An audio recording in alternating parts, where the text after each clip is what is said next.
the case? We have a candid conversation and understand why the younger generation is battling with depression.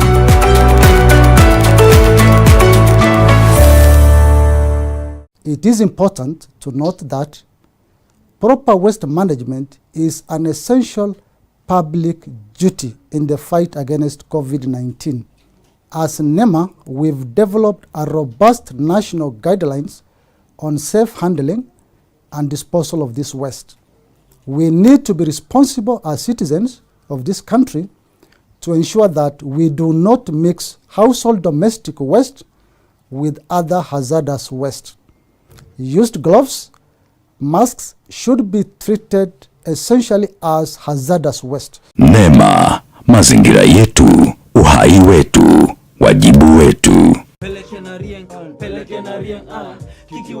Oya cheki, kuna vile sasa muziki manze, kuna vile inajipa manze, yani na cheki haimaanishi tu tunajibamba, yani very regular. Kitu ya muhimu kwanza ni kujua hali yako ya status ya HIV.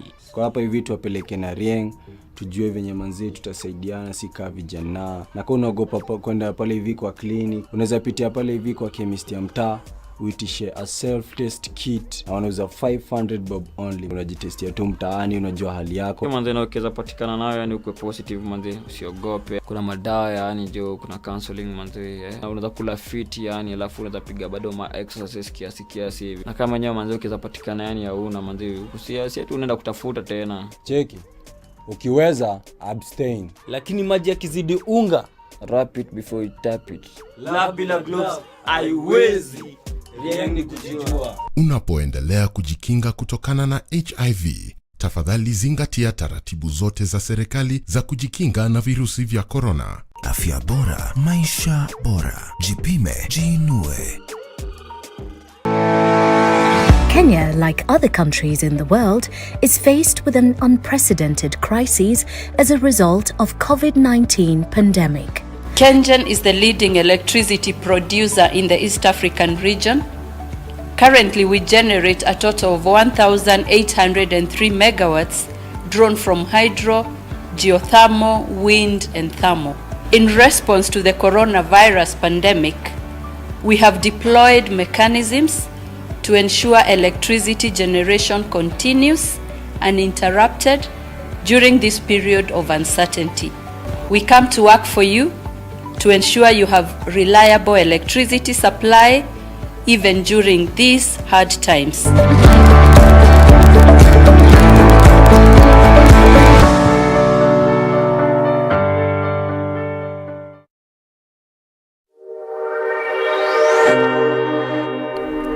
This is where you belong. Victory Gardens Kitengela by Optivan. This gated community is fully developed, filled with ultra-modern value additions such as Maram roads, electricity, solar street lighting, water, 24/7 security, and trees planted in every plot. Victory Gardens is close to high-end international schools, banks, shopping malls, hospitals, and much more. This is a masterpiece project. Invest in value. Call us today on 0790 300 300 or visit www.optivan.co.ke. Optivan, celebrating 20 years of serving you. Experience the difference. Are you looking for a university that offers quality and affordable education, training and research while nurturing your talents? Chuka University is the ultimate choice. With the state-of-the-art learning facilities, comprehensive curricula, you are guaranteed to achieve your career dreams. Our vibrant student clubs will nurture you holistically. Join our September intake and experience world-class training. Chuka University. Knowledge is wealth.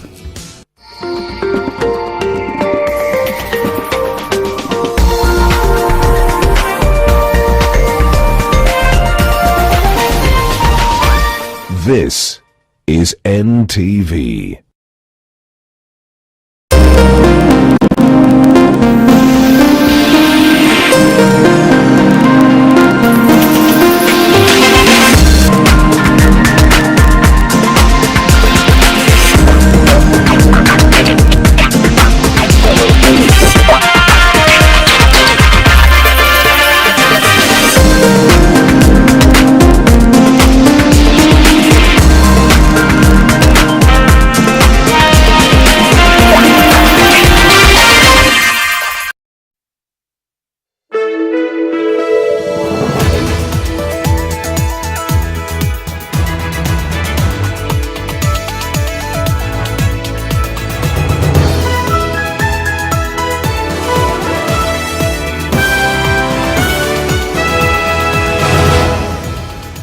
Certainly hope this has been a good day for you. A lot's been happening given the COVID-19 situation.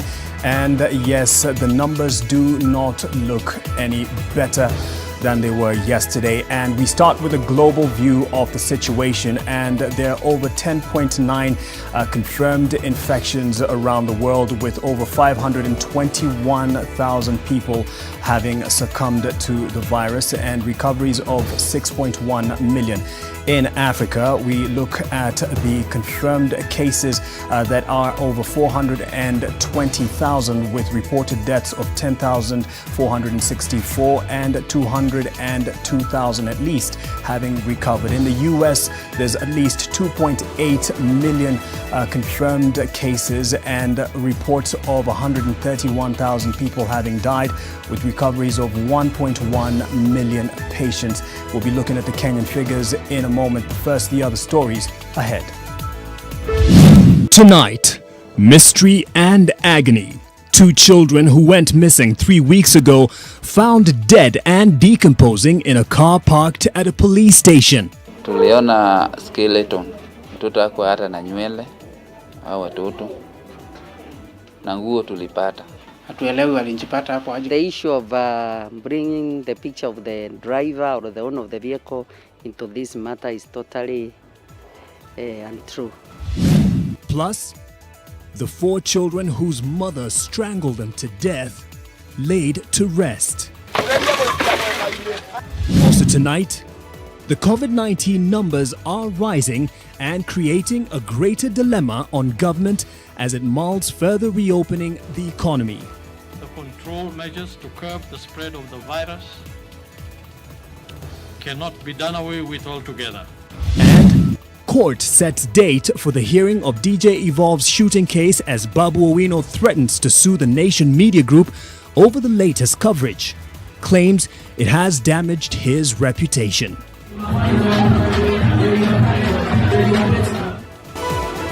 NTV Tonight with Mark Masai. Thank you for choosing NTV Tonight for your news update of the day. I'm glad to be presenting it with our sign language interpreter, David Agondoa. Tonight, a police station has turned into a crime scene. Decomposing bodies of 2 4-year-old children who had been reported missing were found stashed in the boot of a vehicle parked at the Athi River police station.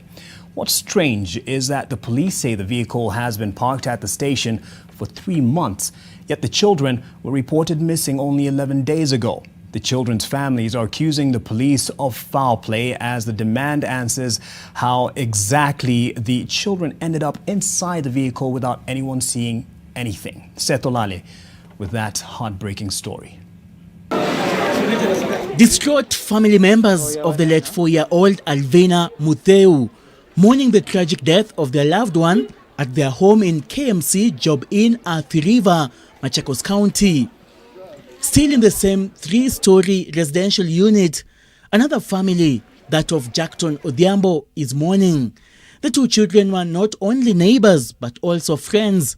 They were reported missing 11 days ago, only for their decomposing bodies to be found in a car parked inside the Athi River police station compound, whose registration number is KCT 510X. The station is situated just 2 kilometers from their home.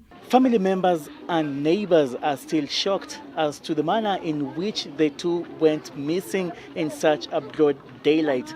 How their alleged bodies were found in a police station just 2 kilometers away is still a mystery. Nitoka tu hapa nje akiwa alienda kucheza na wenzake hapa tu nje ya gate.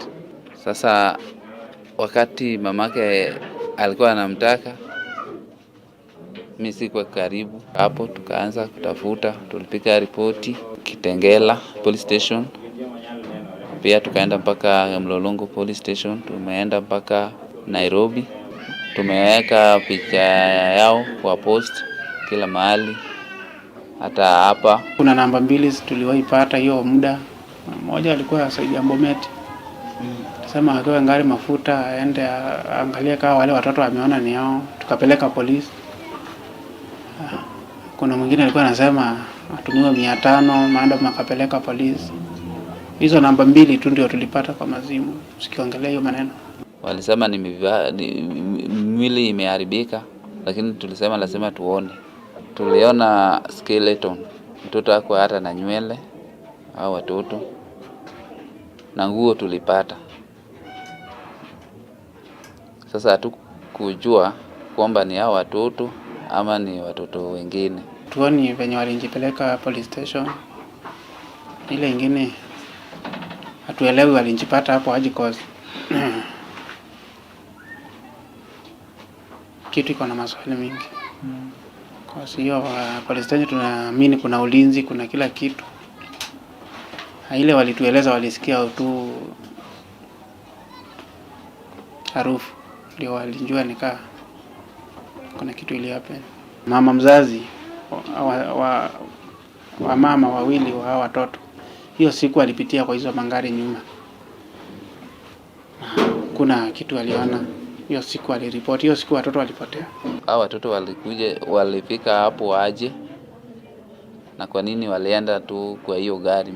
Juu kuna gari zingine huwa tunapata tukiingia kwa police station. The issue of bringing the picture of the driver or the owner of the vehicle into this matter is totally untrue. The car is registered under one Paris Wanja Gateri and NIC Bank. According to Athi River OCPD Catherine Ringera, the car was towed to the station in early March this year after getting involved in an injury-free accident along Nairobi-Mombasa Highway. However, it was at one point moved from the initial parking area. The vehicle was moved when we were rearranging the yard because there are so many vehicles and we wanted to clear the area because of the bushes. So we took the breakdown. It was under the police guard where we moved all the vehicles which were all over in the station yard. So we parked them on a line where they can be safe within the yard. But I cannot connect that vehicle with the scene at all. Haki tu itendeke. Tujue kwa nini na aliyewafanyia hivyo walikuwa na nia gani. No. Hivi. The bodies of the two innocent souls now lie at the Chilomo mortuary awaiting postmortem. Seth Olale, NTV. And we certainly say pole sana to the family as they deal with this, and the investigations hopefully will lead to some answers and justice. And it doesn't end there. A somber mood engulfed Murungaru location in North Kinangop, Nyandarua County, during the burial of the 4 children who were allegedly killed by their mother on Saturday. The mother, the prime suspect, whose case is set to begin on Monday after mental health evaluation, was missing at the funeral. A senseless murder of children by their own mother is an incident that has caught national attention.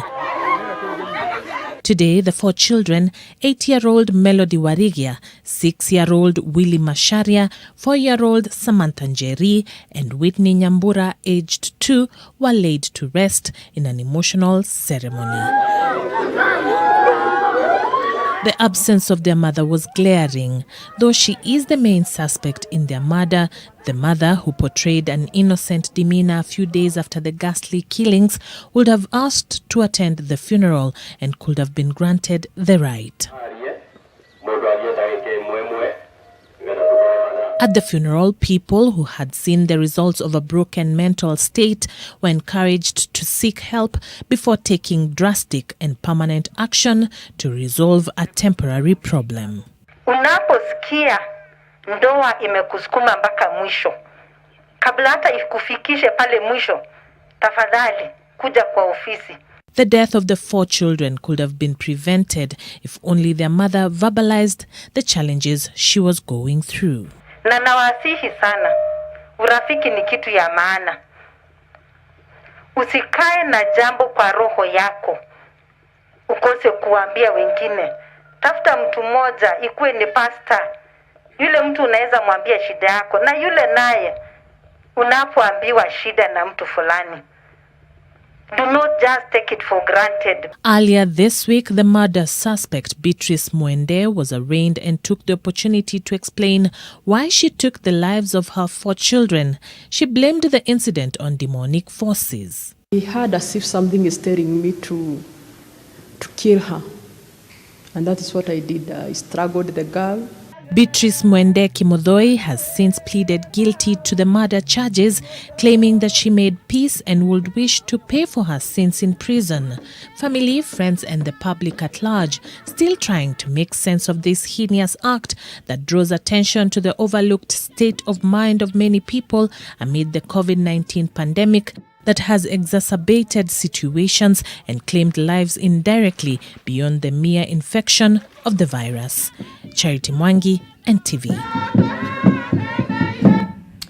To that very virus that's making everything worse, only 4 days to the lapse of the 30-day countrywide curfew owing to the COVID-19 pandemic, the government is in a dilemma of whether to relax the measures or not. The clear evidence of the damage to livelihoods notwithstanding, but there are projected dangers to the lives of Kenyans. With the increasing number of infections, there is the fear of a further spike. Today, 268 people tested positive for the coronavirus, bringing the total number of infections to 6,941. Nairobi has registered 175 new patients, Mombasa 28 and Busia 18 just among the counties affected. The number of those recovered has risen to 2,109 after 20 people were discharged from hospital. 3 more people have died, bringing the total number of deaths to 152.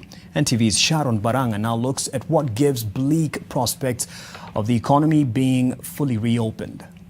The patience of a number of Kenyans has been tested, with many hoping that July 6, 2020, President Uhuru Kenyatta will relax some of the measures put in place to help control the spread of COVID-19. But with the daily rising number of infections, the government is in a dilemma whether to open up the country, which is reeling from the negative effects on the economy, or to maintain the measures and save lives. In the past week alone, we have recorded on average 222 cases per day. We are aware that these measures have led to adverse socio-economic consequences and have strained our country and have generated intense pressure to have the measures relaxed. However, the control measures to curb the spread of the virus cannot be done away with altogether. And in the next 24 hours, the infections are almost certain to go past 7,000. The government reported that since the first patient of coronavirus was confirmed in March, the month of June has so far recorded the highest number of patients. With the death toll having reached 152, it is emerging that a majority of patients losing the battle were suffering from underlying conditions such as diabetes and hypertension.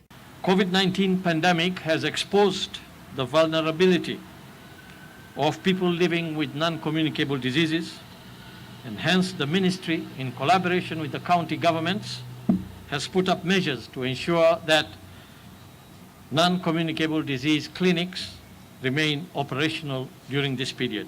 As the numbers rise, the stigma multiplies. Hundreds of people who had been diagnosed and later recovered from the virus have reported discrimination. We must develop coping mechanisms that even if I'm diagnosed as COVID-19, I must have my coping mechanism either from my close family members or close friends. Sharon Baranga, NTV.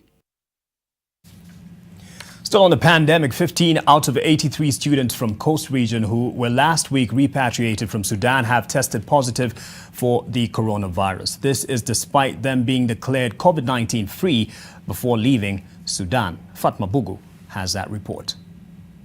Immediately after landing at Moi International Airport on Saturday, the 27th of July, 83 students who are from Coastal Region were taken into isolation at the Technical University of Mombasa, Mombasa County. As part of the Ministry of Health protocols for Kenyans being received from abroad, they have to undergo testing, and through that, 15 of the students were found to have contracted the coronavirus. Question is, how were they cleared from Sudan, bearing in mind one needs to be declared COVID-19 free at point of departure? The LCS Aman did not quite clarify on the case involving students from Sudan, but spoke of repatriates from Uganda. Indeed, yes, there was returning Kenyans who returned from Sudan. I'm aware that they could not have come in unless they had already a COVID-19 free certificate, and I do know that most of those students who are already carrying COVID-19 certificates from the institution. Now, anybody can contract COVID-19 depending on who they interact with and at what time. The Chief Health Officer in Mombasa County, Dr. Khadija Shikeli, confirmed that the COVID-19 patients have already started their treatment at the Technical University of Mombasa. Out of the 129 students who arrived on Saturday, 46 landed in Nairobi, while 83 were taken to Moi International Airport. All are in isolation, but this case cannot be treated as an isolated one where those repatriated are declared COVID-19 negative only to be found positive after arrival. Are the COVID-19 tests abroad and at home above board? Fatma Bugu, NTV, Mombasa County. It's 14 minutes past the hour, and as we take a break, have you heard that the Embakasi East Member Parliament Babu Owino is suing the Nation Media Group? Maybe you have. Well, there's more details that have emerged within the day, and actually this evening we'll be bringing that story after the break. Stay with us.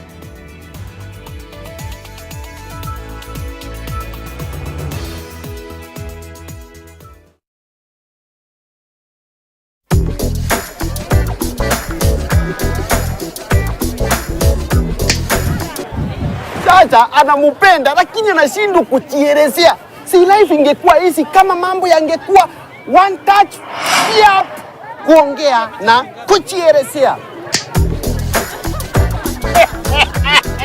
Mambo mengine sio rahisi, lakini kupata 50% extra airtime ya kukonda kwa SMS ya Safaricom, mambo ni one touch. Pata 50% extra credo bila expiry ya kupiga na ku-SMS across networks. Piga star 444 star scratch card pin hash. Na kama ni M-Pesa star 444 star 2 hash. Safaricom for you. My whole life is in my phone. Niko na simu ya baba. Niko na simu ya baba.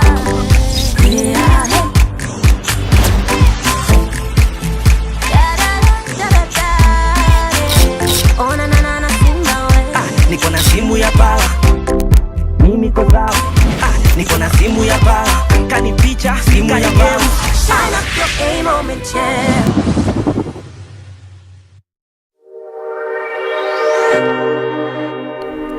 This is where you belong.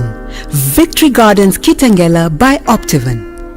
This gated community is fully developed, filled with ultra-modern value additions such as Maram roads, electricity, solar street lighting, water, 24/7 security, and trees planted in every plot. Victory Gardens is close to high-end international schools, banks, shopping malls, hospitals, and much more. This is a masterpiece project. Invest in value. Call us today on 0790 300 300 or visit www.optivan.co.ke.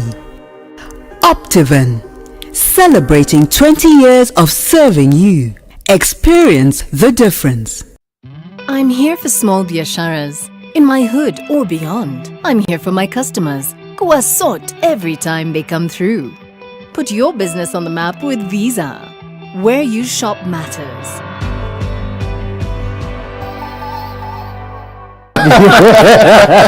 Family group ya WhatsApp inachanga 500 million shillings in 2 hours. Na ni fine. Umaiwe kwa WhatsApp group ya matanga na chenye watu wanachanga huko ni memes. Wapendwa najua sijatoa kitu, lakini hiyo ndio meme ya mwisho nilitumia marehemu na ilimuua. I have a type and my type, it's rich. First of all, my dowry is 4 million. Look at this crazy woman. You think I'll ever allow you to go anywhere if I've paid $4 million for your dowry? Oh, look at, I have to come into the house. You have to come crawling to me.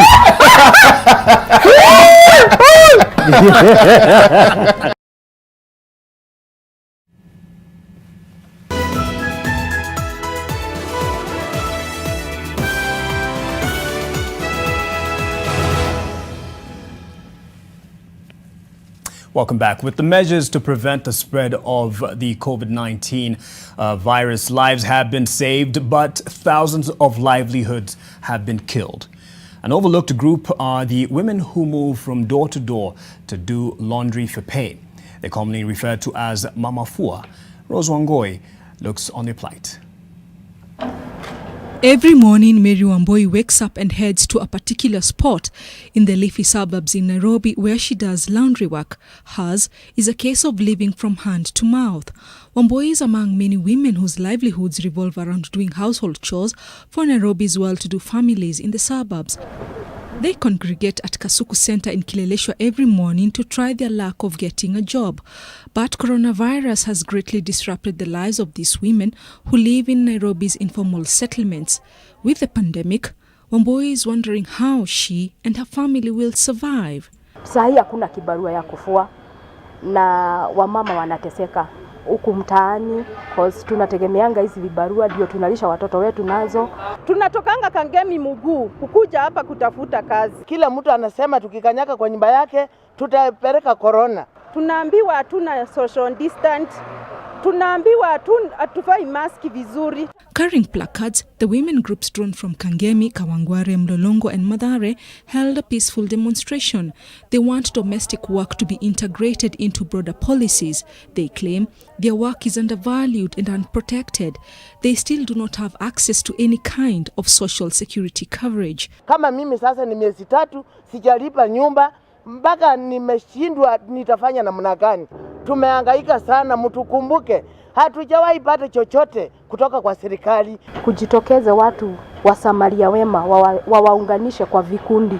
Hata kama ni sako watafunguliwa wakuwe na savings juu hatunanga savings. For now, many have to rely on well-wishers such as the Center for Livelihood Advancement. It works to empower women and has kicked off a program to distribute sanitizers, food and face masks targeting over 500 women in the informal settlements. Rose Wangoi, NTV.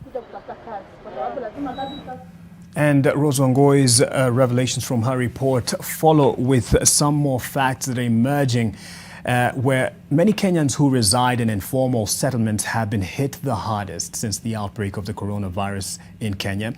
And with many now unemployed and the economy taking a beating, mental health is a growing concern. Helen Aura with the story of how they're coping.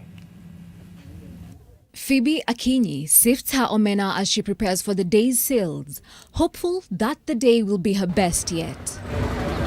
Kwa tunauza hata 3,000 kama biashara ilikuwa mzuri, lakini kwa saa hizi zingine unaweza toka hata na 500, 400, kwa hivyo imerudi chini kabisa. At the moment, this business is what feeds her family of 6 children. Ni mzuri custom. She is now the sole breadwinner since her husband lost his job as a result of the pandemic.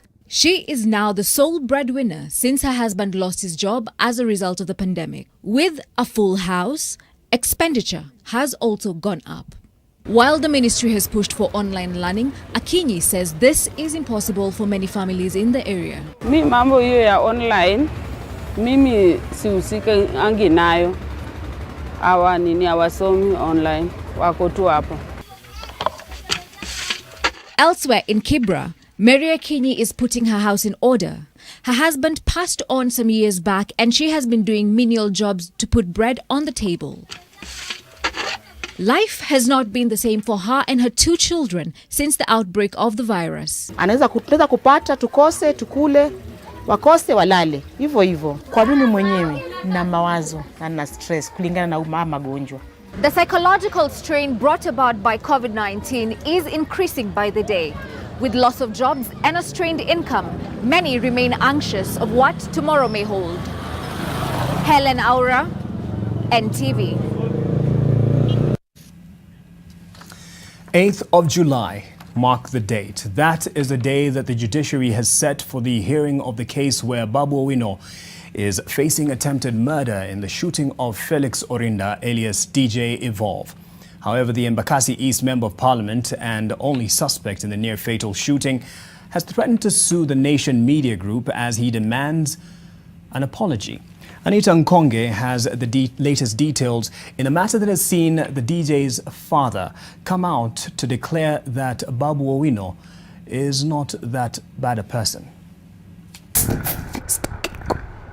Okay, but that's some good progress from before. This interview with DJ Evolve and his mother and the subsequent coverage has raised tempers and concerns. Embakasi East MP Babu Owino, who is seen in the CCTV footage firing a gun at a man who was established to be Felix Orinda or DJ Evolve, has taken the news coverage as a shot at him. He has now threatened to sue the Nation Media Group. In the demand letter from his lawyers Okache and Partners advocates, the claim is that the CCTV footage aired on the news, particularly this one, where Babu can be seen shooting DJ Evolve, was maliciously used in the story. They say they carefully listened and watched the said story over and over again. At no point had the said Felix Orinda stated that he was shot by their client.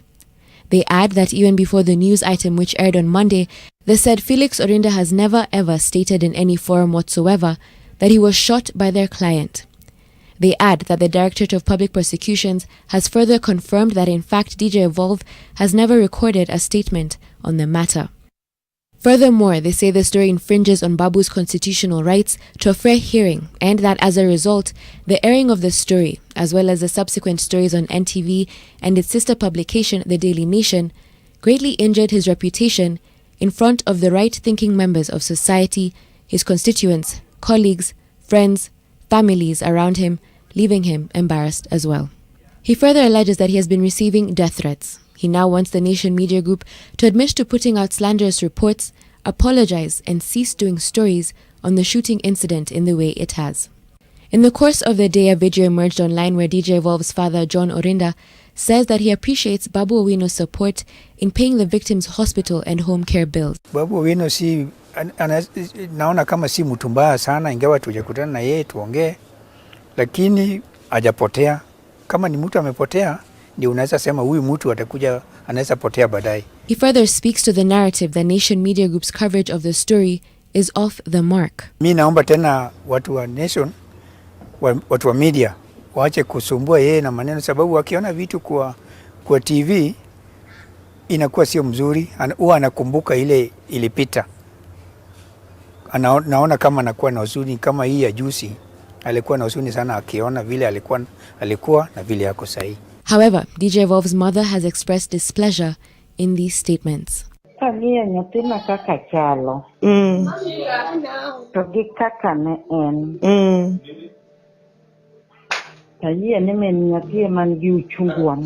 As all this plays out, she has called out to the Director of Public Prosecutions, Nuruddin Haji. Despite all the unfolding events, eyes remain on the judiciary, in whose hands the next step in the case lies. Nairobi Court Registrar Judy Omange told NTV the case has been slated for mention on the 8th of this month. The case is among those being given priority due to public interest, with the file being fast-tracked after the NTV report. Anita Nkonge, NTV. And on 8th of July, we'll be on that story, definitely to report on the developments there. The Kenya Bureau of Standards Managing Director Bernard Njiraini was this morning taken into custody by the Ethics and Anti-Corruption Commission for allegedly refusing to cooperate with the agency as it investigates allegations of bribery in the awarding of tenders for pre-export conformity checks. Now, just in the last hour or so, the KEBS boss has been released but is expected to return to the EACC headquarters tomorrow by 9 a.m. Olive Burrows has that report. For the better part of Thursday and night, Kenya Bureau of Standards Managing Director Bernard Njiraini found himself a guest of the Ethics and Anti-Corruption Commission. Following numerous disregarded invitations, goes the EACC account, they were forced to strong-arm him into cooperating with the investigation into allegations of bribery in the awarding of pre-export verification of conformity tenders. Njiraine could now face charges for his failure to furnish the Commission with the original tender documents for the pre-export conformity checks of used motor vehicles, mobile equipment and spare parts.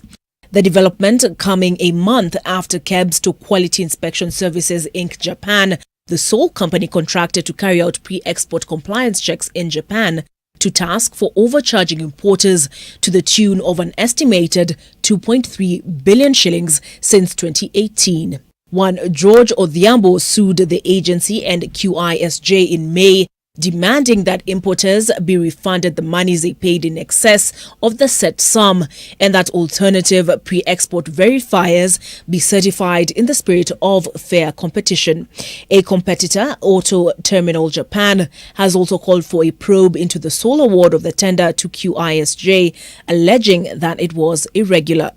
Auto Terminal Japan providing copies of documents to the newly appointed Auditor General and the EACC that it says approved officers from the Auditor General's office and KEBS were compromised by QISJ and used to discredit their competition. Olive Burrows, NTV. 5 children in Kiembeni, Mombasa County are living in abject poverty after their parents abandoned them. First, it was their mother, then their father, who they had been depending on for food, up and left. Kevin Mutai has their story. This is Green Estate Phase 2 in Kiembeni, Mombasa County. In this single-roomed iron sheet structure, 5 siblings are sheltered. This is their home. No mom, no dad. They have each other to face life with. All minors facing major life challenges. The next meal a bigger concern to them than what most households are worried about. 3 girls and their 2 brothers who have just undergone circumcision being initiated into a hard knock life. They say it has been hard living in such extreme conditions after they were abandoned by their parents. Mekaa katika hali hii kwa muda gani? Miaka mingi sana, hata tunzaliwa hapa, karibia sote tunzaliwa hapa. Mama aliondoka lini? Aliondoka kitambo sana. This family has been going through a very big problem. According to neighbors, their tribulations started when their father brought in a second wife. The issue which resulted to a dispute that led to both wives running away from the home. Baba yetu akamfuata mamangu, alikuwa kwenye amezaliwa. Akamwambia arege nyumbani. Sasa tukaambiwa ndio angalie tu Mombasa. Wakao wote wanaishi hapa mabibi na watoto wao. Lakini tulikuja kuona bibi walikuwa wameondoka. Tukakaa kidogo, yule mdogo pia kaondoka. Ikabaki mzee kuna watoto. Mzee naye akatoroka pia. Sasa watoto wako peke yao. According to the kids, their dad currently lives in Magongo within Mombasa, recalling that he left one early morning without no explanation to this very day. They say he has been struggling to provide food for them. Mamangu huwa hajui stuff but huwa sometimes namuibia unga kidogo tu nakuja nawaletea. Because you can't live, always sema unaishi kwa community. If you are living in a community and your neighbor is not living life, you are not supposed to live. Baada miezi miwili nikaitwa na bwana DC. Baba alipokosa watoto alienda kwa bwana DC kushitaki kwamba nimeiba watoto wake. DC akaniita akaniambia kwamba hao watoto wako wapi, nikamuuliza pale wako, akasema unaenda na mzazi kumpa watoto wake. Nikaenda pamoja na mzazi tukachukua watoto wake wakarudishwa hapa. For the few who have been willing to help, they have been threatened by the dad but are undeterred. Mama ananiambia alikuja paka mlangoni, kanambia wewe mama tano na watoto wangu au nitakuua. Lakini mimi jambo la kuua la kufa sikulifikiria, nilifikiria jambo la hawa watoto kwamba wao wataishi. Unajua mtoto mwenzako kama wako. Leo ukimsaidia huyu, kesho wewe ukiondoka, mwingine atatokea amsaidie wako. Their house sits next to a sewage outlet, making the stench of poverty so real. Begging sometimes becomes inevitable. Nyumba nyingine iko pale chini kwa tuomba pesa. Tuomba pesa ya kwenda kulipa mtihani, akatupatia tukaenda tukalipa mtihani tukaendelea na masomo. They have nothing but themselves, hoping for any kind of help from others. Kevin Mutai, NTV, Mombasa. Times hard, and you can see even harder for some. You've seen how the Kiembeni community is helping in their own small way. and the community can be as wide as wherever you are. And if you're able to help, it is welcome. We can direct that to the family, thanks to Kevin Mutai. We take a break at this point. Business News is up next.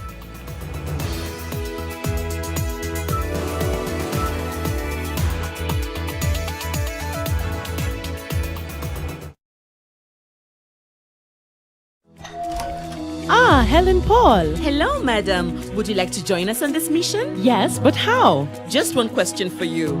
How do you keep your toilet clean? I use regular detergent and bleach for washing and removing yellow stains. I've been using it for years. Oh, madam, the regular detergents and bleach are used for washing clothes. To disinfect your toilet properly, you need Harpic 10X. It is specially made for germs and stains removal. Harpic's thick formula settles on stains and gives 10 times better cleaning compared to regular detergents and bleach. Wow, now I'm convinced, Helen Paul. Really? Yeah.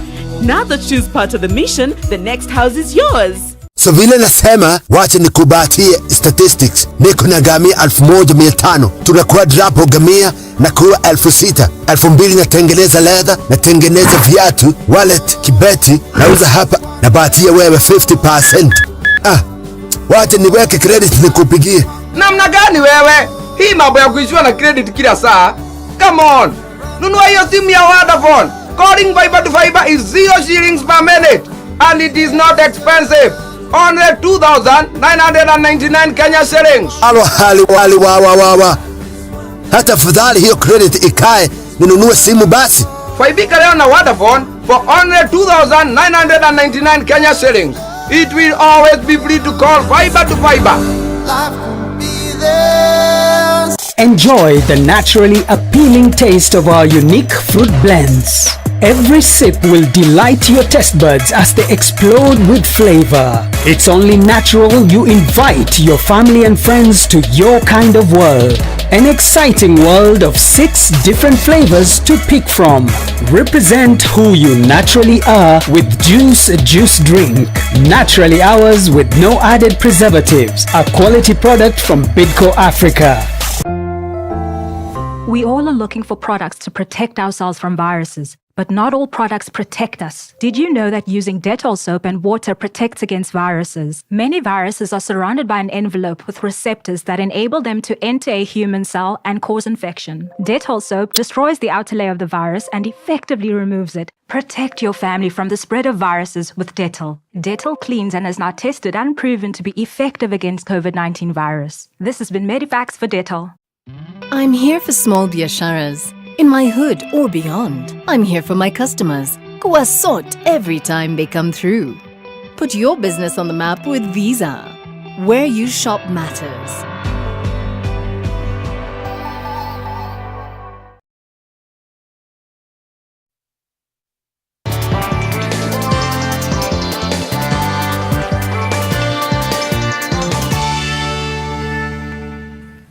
And from the business desk, we start with the government's move to suspend the importation of brown sugar and raw cane with immediate effect as a means of protecting the local sugar industry.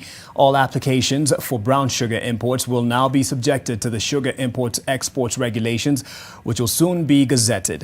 Here's Lillian Kiaria with that report. The sugar sector has through the years continued to face many challenges which have only served to dishearten sugar farmers who have seen their revenues from the crop dwindle year in, year out. The influx of cheaper sugar imports into the country has worsened the situation as Kenya's sugar milling farms have been rendered uncompetitive. Agriculture Cabinet Secretary Peter Munya has singled out the Busia border as a major conduit for illegal importation of brown sugar. He says unscrupulous businessmen have been taking advantage of COVID-19 curfew hours to sneak in sugar illegally. The ministry has therefore taken the following remedial measures. 1. Suspended all brown sugar imports into the country with immediate effect until further notice. 2. Suspended pre-shipment approvals and extension of all sugar import permits with immediate effect until further notice. Munya says the country may soon be faced with a sugar glut occasioned by the increased importation of brown sugar, leading to the sector's total collapse. The government has made attempts to revive the ailing sector, but they remain piecemeal efforts. Treasury has already cabinet made that decision to write off all the debts associated with these factories, which currently totals to around 62 billion. Kenya is allowed to import 350,000 tons annually from the common market for Eastern and Southern Africa, COMESA, to fill the local deficit.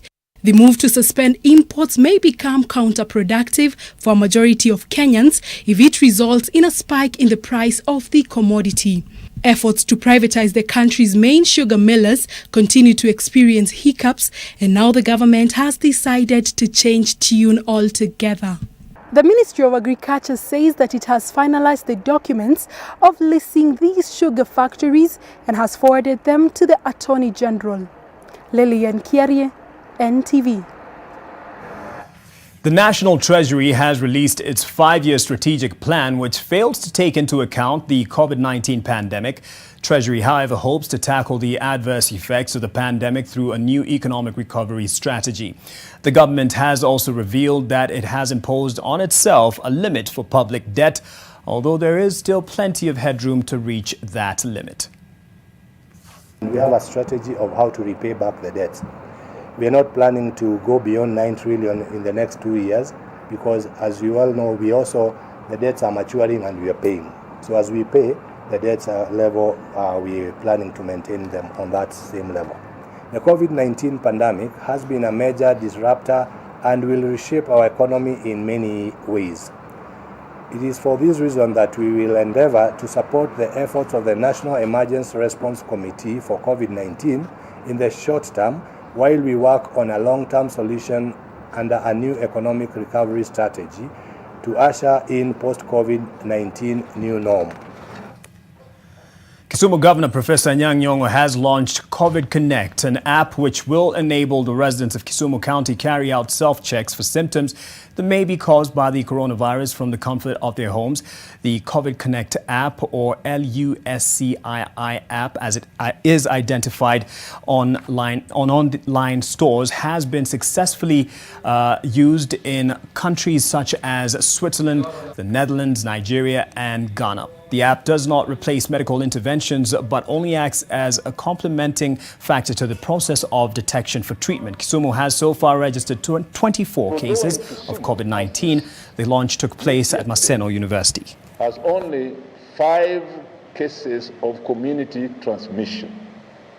In other words, we are now telling you that for the first time, although we had been COVID-free for a long time, now we have actually 5 established cases of transmission within Kisumu County, which means that the red flag must go up. We now must take more care. We must take more care than we have been doing so. The government is beginning to implement radical measures to revive the tourism industry, which has been brought to its knees by the COVID-19 pandemic. Here's Alex Mangi with that story. Tourism and Wildlife Cabinet Secretary Najib Balala is scaling up the level of government intervention to kickstart recovery efforts for the tourism industry, which has been devastated by the COVID-19 pandemic. We want to announce a 50% discount of all park entry fees into Kenya Wildlife Service, marine parks and reserves. At the same time, we appreciate that tourism is not going to bounce back immediately. So we have given a moratorium for 1 year, rent-free, from 1st of July to 30th of June 2021. We also want to encourage Kenyans to enter into the park. We will be the first tourist to support our economy and our businesses in the tourism sector. Filmmakers and documentary makers have also been offered a 50% discount on fees related to work that profiles Kenya as a tourist destination. The chairman of the Board of Trustees of the Tourism Fund, Alphonse Kioko, has alerted all members of staff of the resignation of Joseph Cherutoi as the chief executive of the fund. Cherutoi tendered his resignation 6 days ago. The board has also received a letter of resignation from the Director of Corporate Services, Eric Kiplagat. The board is seeking to recruit an acting CEO pending a substantive appointment. Shareholders of Jamii Bora Bank have approved the acquisition of a 90% stake in the bank by Cooperative Bank. The shareholders gave the approval at an extraordinary general meeting held on Wednesday. Coop Bank will now move ahead to appoint a board for the bank and take over its 444,000 customers who are served by 17 branches and a staff complement of 190. The deal is awaiting regulatory approvals from the Central Bank of Kenya, the Capital Markets Authority, and the Competition Authority of Kenya. The board of British American Tobacco Kenya has appointed Rita Kavashe as a non-executive director with immediate effect. Kavashe is the managing director of Isuzu East Africa, formerly General Motors East Africa. She is the current chair of the Kenya Roads Board and vice chair of the Kenya Private Sector Alliance.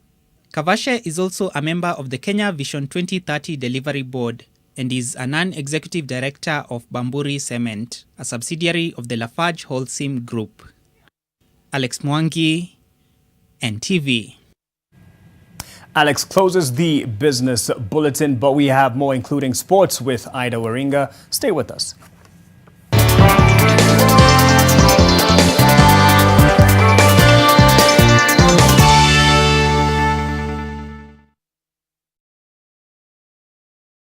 Disinfect and protect your home with Jik. Jik kills 99.9% of illness-causing germs. Disinfect floors, kitchen and bathroom surfaces, and wash white clothes, towels, and dishcloths with Jik bleach.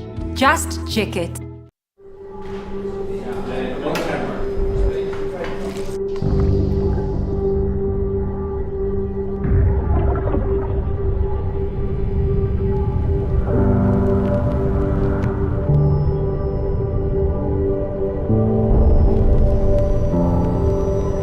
Beat sensitivity pain fast with Sensodyne Rapid Action for clinically proven relief in 60 seconds. What makes a Kenyan dental mom powerful? I encourage my kids to learn new things, and if they get hurt, I rely on the power of my Dettol's One Capful. To fight germs, it's like my own first aid kit. My family needs protection from germs. I use the power of Dettol's One Capful to disinfect surfaces and clothes to keep them clean and safe from germs.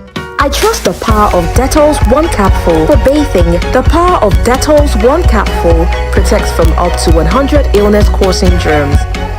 Dettol, Kenya's #1 antiseptic for fighting germs. Become a powerful Kenyan mom with Dettol. Be 100% sure. Nairobi courts go digital.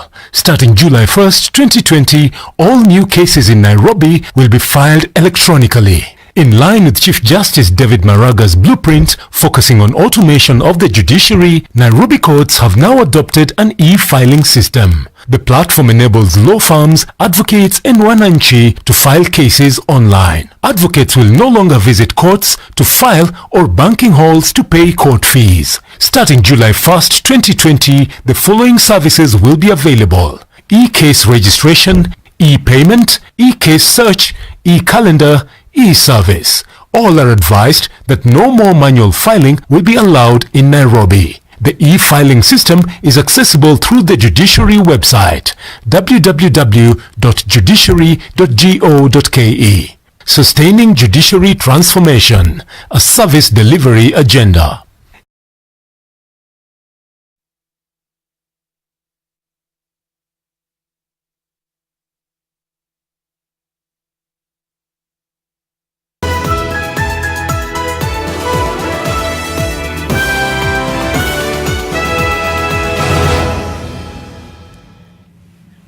It's been at least 4 months of Kenyans listening to the Ministry of Health officials Coming out with daily updates on the COVID-19 numbers, and not just numbers, but cases and lives that are affected, especially with the coronavirus. And with that has grown another form of phobia, and that is of not going to hospital because they feel that there is a high possibility of contracting the same. Lois Wangoi found this out from her county.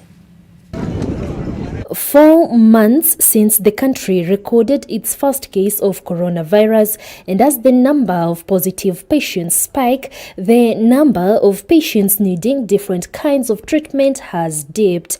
At Kapenguria Referral Hospital, the long queues associated with public hospitals are no more. Patients believe hospital visits may expose them to COVID-19 patients. Suddenly, our hospitals that were very congested have become less congested. They are almost like deserted in some places. The number of patients seeking medical attention at the Moi Teaching and Referral Hospital MTRH has also reduced significantly. This is the country's second largest referral hospital. With the initial panic, we saw the number of patients drop down, where we've been seeing an average of 1,200 patients in the outpatient. We started seeing about 600. So it dropped down almost by 50%. Those patients who would go for treatment are avoiding hospitals for fear of COVID-19 infection. Na tukienda huko hawa madaktari tukute mdaktari mwenye anatupima akona hiyo ugonjwa. Si ameniambukiza. A good number would rather self-medicate than seek treatment. The other patients who are not COVID-related did not attend their clinics, did not attend their surgeries and other planned medical care. Hata mimi mwenyewe, mimi nilikuwa mgonjwa juzi, nikaogopa. Hata nilienda kwa chemist tu, nikameza dawa. The worry is that late medical interventions could lead to worsening conditions, and even death within populations is not far-fetched, especially for persons living with terminal illnesses. This has led to some healthcare workers knocking on patients' doors. And sometimes even the consultants themselves, they go out of their way to call the patients because they have a record of which patients were due for clinic. With those concerns, medical experts are also examining a possible theory that there could have been reduced number of persons with some ailments with regards the high standards of personal hygiene generally. Lois Wangoi, NTV, Eldoret.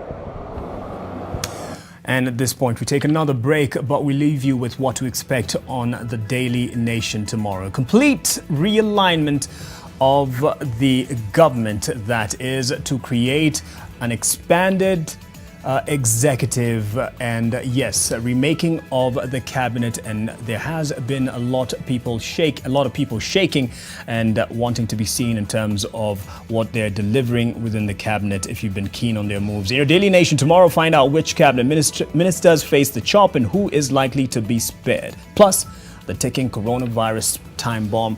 A study by KEMRI shows that some 2.7 million Kenyans could have been exposed to the virus by March. Don't miss your copy.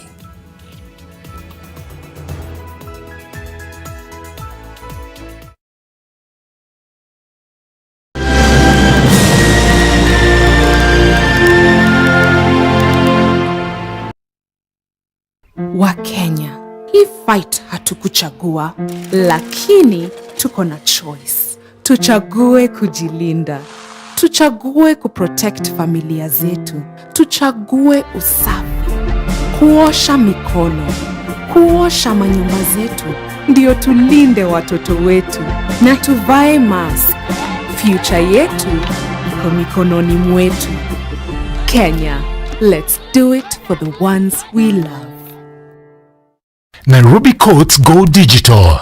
Starting July 1st, 2020, all new cases in Nairobi will be filed electronically. In line with Chief Justice David Maraga's blueprint focusing on automation of the judiciary, Nairobi courts have now adopted an e-filing system. The platform enables law firms, advocates and wananchi to file cases online. Advocates will no longer visit courts to file or banking halls to pay court fees. Starting July 1st, 2020, the following services will be available: e-case registration, e-payment, e-case search, e-calendar, e-service. All are advised that no more manual filing will be allowed in Nairobi. The e-filing system is accessible through the Judiciary website, www.judiciary.go.ke. Sustaining Judiciary Transformation, a service delivery agenda. This is where you belong. Victory Gardens Kitengela by Optivan. This gated community is fully developed, filled with ultra-modern value additions such as Maram roads, electricity, solar street lighting, water, 24/7 security, and trees planted in every plot. Victory Gardens is close to high-end international schools, banks, shopping malls, hospitals, and much more. This is a masterpiece project. Invest in value. Call us today on 0790 300 300 or visit www.optivan.co.ke. Optivan, celebrating 20 years of serving you. Experience the difference. COVID-19 waste disposal tips. Separate or segregate the waste at source. Use biomedical waste bin liners. Use licensed NEMA biomedical waste handlers for transportation. Use dedicated vehicle to collect COVID-19 waste. In rural areas, disinfect the COVID-19 waste before disposal. It is important to note that proper waste management is an essential public duty in the fight against COVID-19. NEMA, mazingira yetu, uhai wetu, wajibu wetu. Family group ya WhatsApp inachanga 500 million shillings in 2 hours. Na ni fine. Umaiwe kwa WhatsApp group ya matanga na chenye watu wanachanga huko ni memes. Wapendwa najua sijatoa kitu lakini hiyo ndio meme ya mwisho nilitumia marehemu na ilimuua. I have a type and my type it's rich. First of all, my dowry is 4 million. Look at this crazy woman. You think I'll ever allow you to go anywhere if I've paid $4 million for your dowry? Oh, the difference. I have to come into the house. You have to come crawling to me.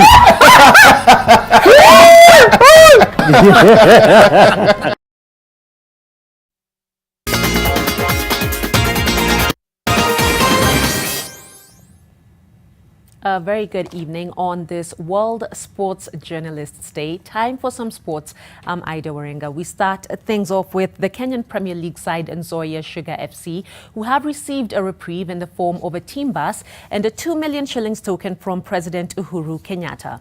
The 52-seater bus, valued at 7 million shillings, was presented to the team on Wednesday at Harambee House.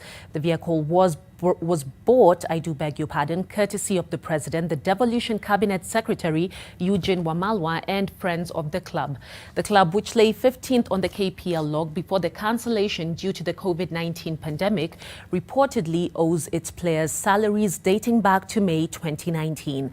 Incidentally, in March, the President also handed over a bus to AFC Leopards while promising to help them build a stadium.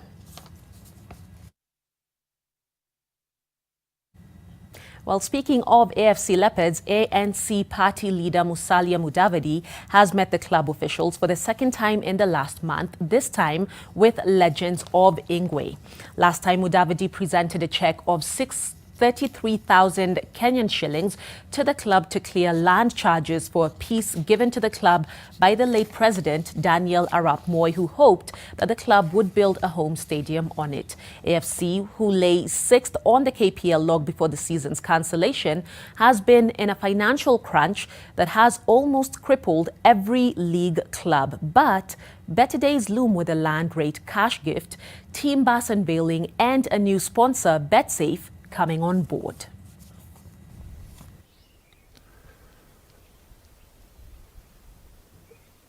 How can we continue to make sports profitable, to generate good employment for our future generations?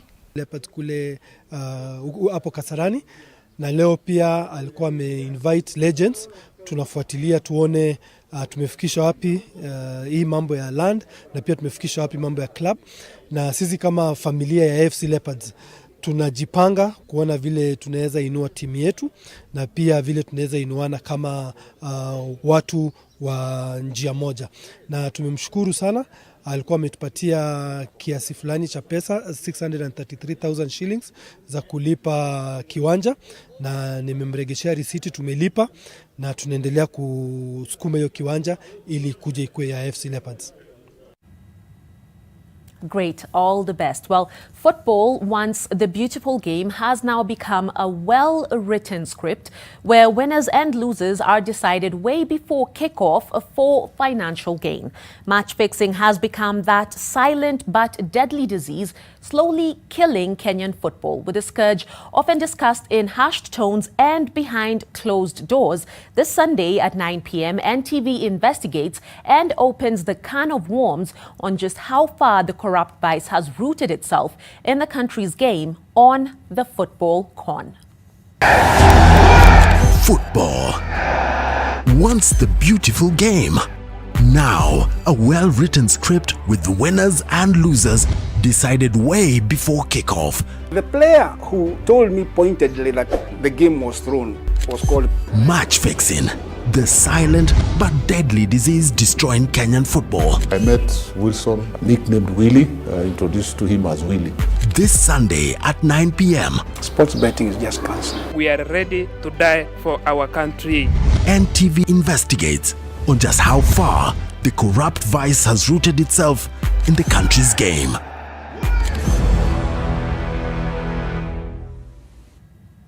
Well, let's move on. The World Rally Championship, interrupted in March by the coronavirus pandemic, will resume in Estonia in September. The championship will comprise at least 8 rounds, including the 3, that being Monte Carlo, Sweden and Mexico, raced before the COVID-19 outbreak. The Estonia Rally will run September 4th to 6th and will be the first in the country. It will be followed by races in Turkey, Germany and Japan.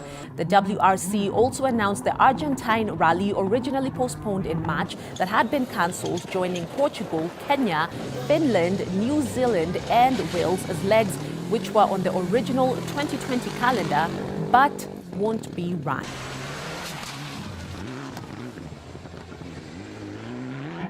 Well, to the English Premier League, where immediate former champions Manchester City will give a guard of honour to newly crowned Liverpool as the two go head-to-head for 3 points and bragging rights. Last night, West Ham United stunned Chelsea 3-2 to boost their hopes of avoiding relegation, while also dealing a blow to the Blues' ambition for a top-4 finish. It looked like both sides would have to settle for a point after a Willian-Chelsea double was cancelled out by West Ham in an eventful second half. But a last-gasp winner from Andriy Yarmolenko ensured victory at the London Stadium. Earlier, Arsenal made light work of Norwich with a 4-0 win. Everton edged Leicester 2-1 and Newcastle thrashed Bournemouth 4-1. It's Yarmolenko. It's 3-2 West Ham United. Well, that wraps it up. Much more sport tomorrow. I'm Ida Waringa. Enjoy your evening, your viewing. It's back to Mark. And it's back to programming, actually. Thank you, Ida Waringa, for that. And happy Sports Journalist Day to you and the rest on the sports desk and in the industry. I'll say good night for now. It's been a long day. David Agondoa, thank you.